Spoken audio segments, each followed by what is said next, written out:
Habari. Tuangalie ukoo wa Mtume Muhammad. Tunaambiwa kuwa Mtume Muhammad anatokana na ukoo wa Ibrahim.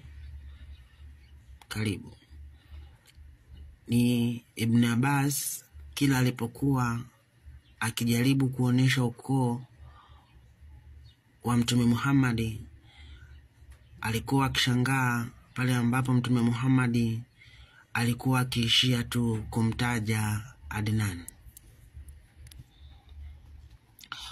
Tukiona katika ukoo wa Mtume Muhammad, tunaona kuwa kutoka kwa Nabii Ibrahim anafuata Nabii Ismaili, anafuata Nabii Adnan.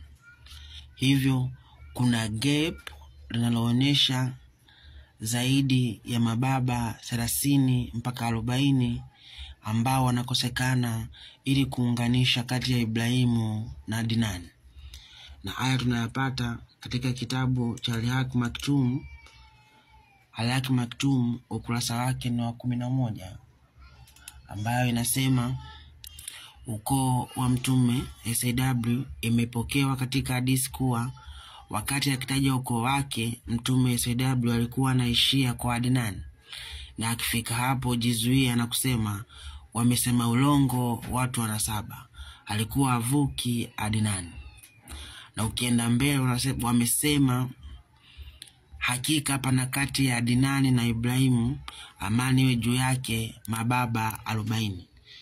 Kwa hiyo wanazuoni wenyewe wanathibitisha kwamba kutoka kwa Adnan mpaka kwa Ibrahimu ni zaidi ya mababa 40 ambao hawajulikani ni wakina nani.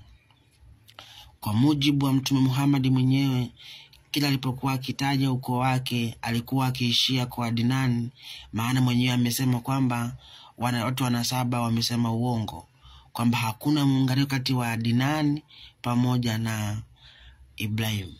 Hivyo kwa mujibu wa vitabu hivi vyote vinathibitisha kuwa Muhammad atokani na ukoo wa Ibrahim,